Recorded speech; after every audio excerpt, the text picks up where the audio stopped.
Look what finally got here. It actually arrived early, which is really unexpected.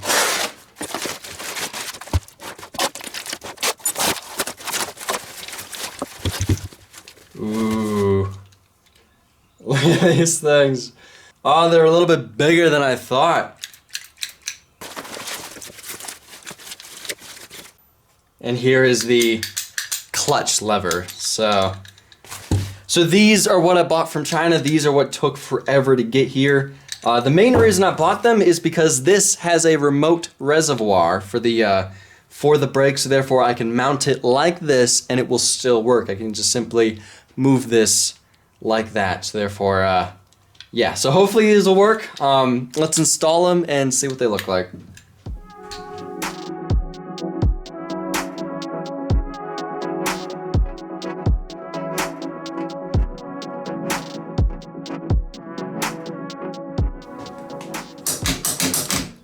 We will have to make some type of adapter because this cable is just a little bit too long, which is, you know, isn't the end of the world. We can still make this work.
Alright, so we finally installed the clutch lever and the brake lever. These look amazing. It's a little bit stiff, but it does work, so it's just going to be a little bit of a workout to pull that thing in. Now, before we hook up the front brakes, let's work on the engine for a little bit. So if you guys remember in the last video of this project, we did get this engine running. It wasn't running that great, but it at least would fire up and I could rev it up a little bit. Once I installed the permanent header, I got it running again, I was revving it up, and then it just seemed to like not run that great, and then it wasn't really running at all. Then I cleaned the injectors, then it would idle, but I couldn't touch the throttle without it dying. I played around with it a lot. At that moment, I had to end that video. Once I ended the video, I continued playing around with it to see if there's anything wrong. Moto Mule contacted me, and he helped me out a lot. Thank you so much, Mike, from Moto Mule, for helping me. We found out that I didn't have the one of the sensors in the airbox. I can't put on the stock airbox, therefore I just drilled a hole in the pod filter and I just stuck it in there. And I didn't have another sensor on a vacuum line that goes into the throttle body. Once I put that stuff on, it still wouldn't work. It still just wouldn't fire up. It's still getting fuel. It's still getting spark. I did switch these around to see if that was the issue. That wasn't. I played around with a bunch of stuff. I unplugged the Power Commander FC to see if that was causing it. It still wouldn't work, so I plugged it back in. I tried a lot of stuff, and nothing seemed to work. And it seemed like the more I played around with it, the more I tried to get it to work, the worse it got. Now it's to the point I cannot even get it to fire up. So at that point, I thought the CDI went out, or the ECU, or whatever that thing's called, or the voltage regulator, whatever those three things are on the wiring harness. I thought those went out, so I went on eBay and I bought a brand new, not a brand new, but a used wiring harness that came off a running bike. It's $200. It has the wiring harness plus a CDI, ECU, and a voltage regulator. When I bought it last week, it said that it was going to get here either today or tomorrow. I just got a notification today saying the expected delivery date is next week, so we will have to wait for that. Now, after I bought that, I've continued playing around with this to make sure everything's working properly. Now, turns out the fuel pump that I put on here is not the correct fuel pump. These fuel-injected engines require 40 to 45 psi of working fuel pressure. The pump that I put on here operates between 4 to 8 psi. Maybe that's the issue, but that really wouldn't explain why it was running at first and not running now. So maybe that was the reason why it wasn't running that great, but I'm not really sure. So I went on Amazon and I bought the correct fuel pump. This produces around 42 psi or something like that, so it should be good enough. This is what happens when you don't research this stuff. You end up buying the wrong stuff and you have no idea what's going on. So I also bought a fuel regulator to in case it's a little bit too high of pressure. So I'm not entirely sure if this is going to work or not, just because if this was the case, it wouldn't have run at all in the first place. So we're going to install this stuff and hope that this thing runs.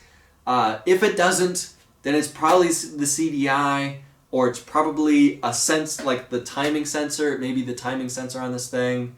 I'm 90% sure this thing does not have an O2 sensor, just because I looked at the wiring harness and it did not have it for this model. So we may just have to wait for that new CDI and ECU to get here. But in the meantime, let's install this stuff and hope that it fixes the problem, because this thing has been driving me nuts for the last week, because no matter what I do, it just will not work. It will not fire up, and I have no idea why.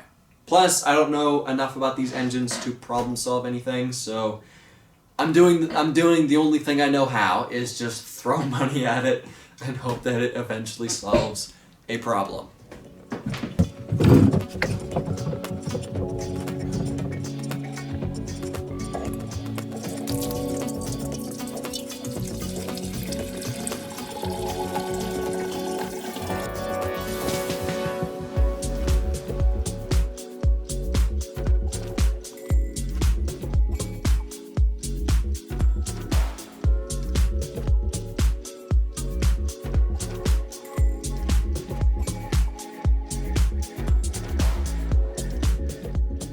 Alright, I just wired up the fuel pump, I hooked it up to everything, I put a bunch of hose clamps on the fuel line. I'm not entirely sure if the fuel line that I'm using is capable of handling the PSI that this pump produces, but we're about to find out.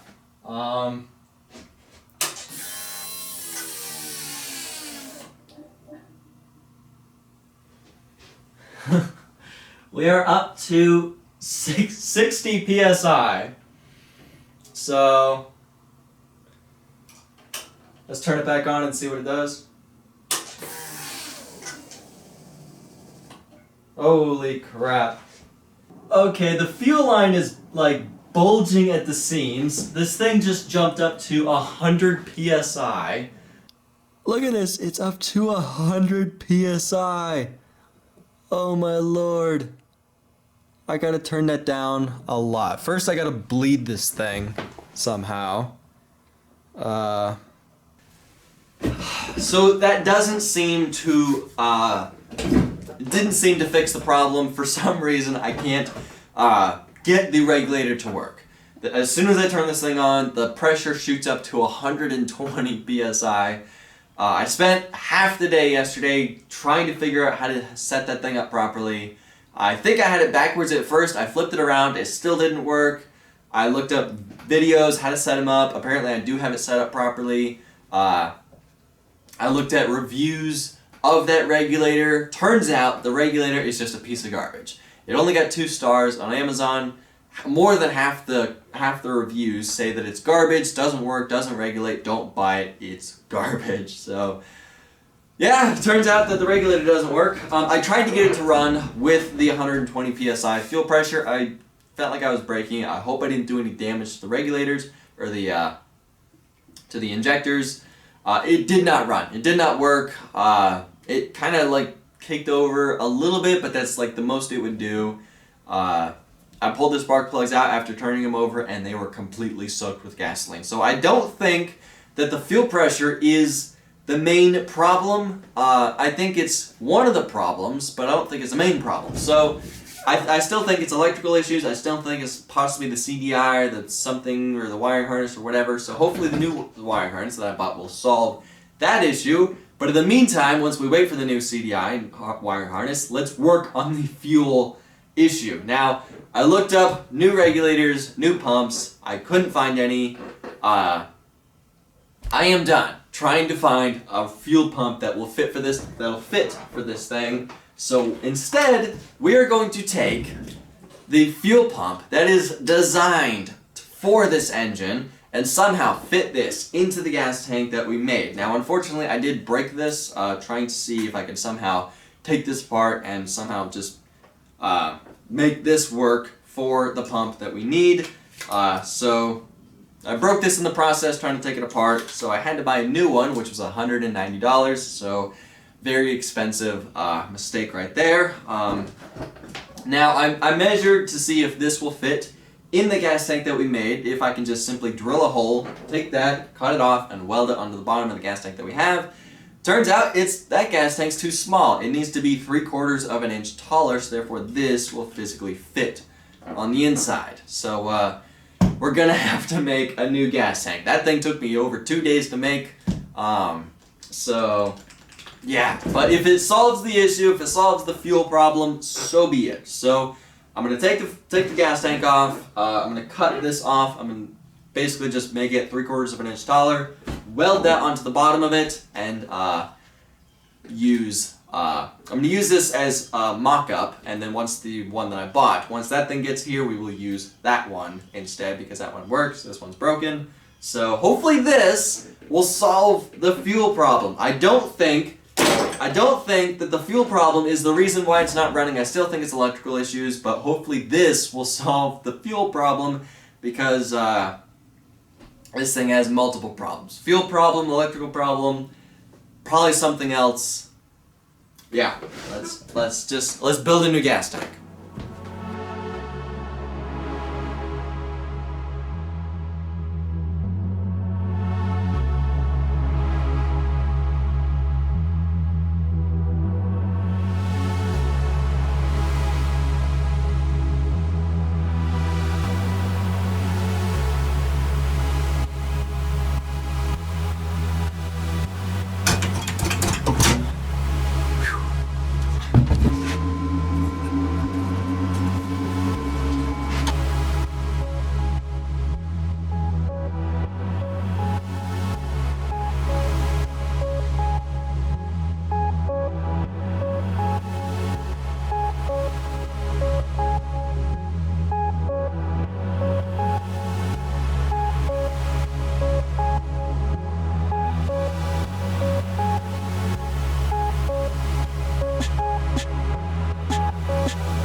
Alright, so new gas tank is finished. This thing took me 3 days to make. As you can see, it's 1 inch bigger, so therefore the fuel pump can physically fit on the inside. The old fuel tank just would not have fit this thing.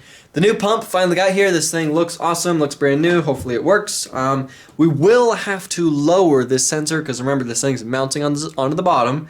If we leave the sensor right here, this will tell us that we're low on fuel even though we have more than 3/4 of a tank. So we have to lower this, so therefore when the fuel pressure gets lower, more like 1/4 of a tank, hopefully then it will tell us that we are low on fuel. So once we lower this, we can install it under the gas tank and put this back on the bike, or whatever, what are we building? We put it back on the thing, and hopefully this will solve the fuel pump issue. I also bought some high pressure fuel line. Hopefully this will not expand like the other fuel pump, the other fuel line did. It shouldn't. This is rated up to 50 psi, so this should work beautifully, hopefully, and hopefully this pump works.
Alright, so spark plugs are reinstalled. I'm kind of curious just to see if it will fire up. I kind of doubt it, but I just want to try. So, let's just see.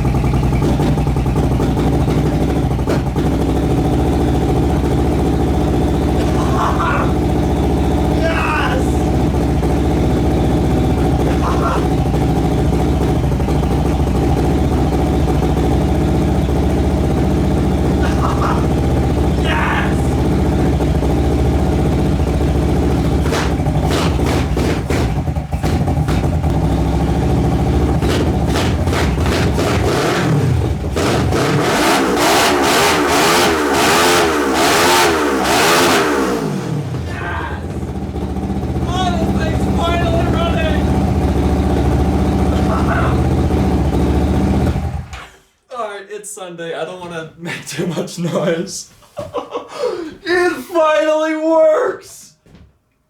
Oh, you have no idea the nightmare I've been through this for 2 weeks trying to see, and apparently it's the fuel pressure was the problem the whole time.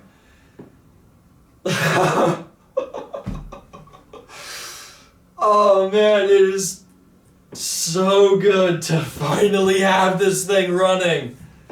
Oh man. Alright, it totally stinks in here. I need to open the doors. Yep, it was the fuel pressure. I kind of feel like an idiot because I thought it was the wiring harness. I thought it was something electronic was the reason of why this thing wasn't running, but fuel pressure. So anyway, let's move on. I feel like an idiot, but let's move on from this thing. So now, before we can do any type of test drive or testing with this thing, there's still a couple more things we need to do to this before we can do that. So first is the throttle. That's kind of important. We need to hook up the throttle lever and also the throttle cable. Second is the front brakes. Not necessarily important, but probably wise to hook that stuff up first. So with that, all we need to do is hook up the brake lines and add hydraulic fluid, or not, brake fluid to this thing. So once we do that, then we can do some sort of testing or test drive or whatever I can do to test this thing in this video.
Alright.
Oh, my carbon monoxide detector is going off.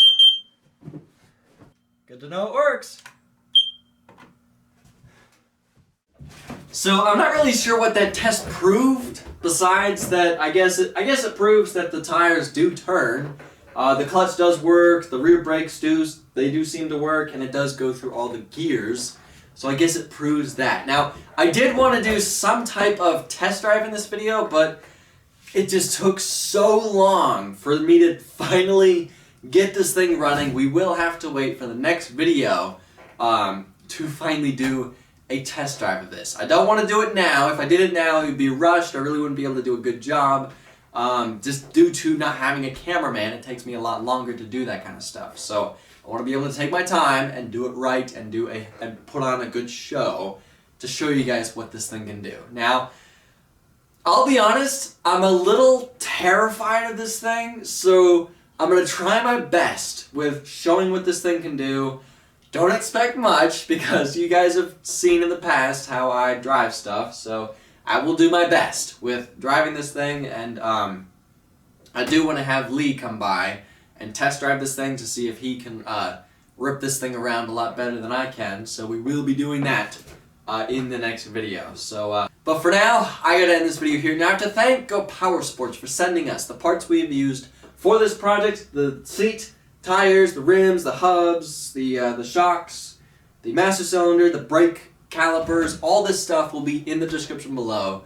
Go check that out. Please go check out the links in the description below. It really helps my channel out to be able to continue doing this stuff. So please go check those out.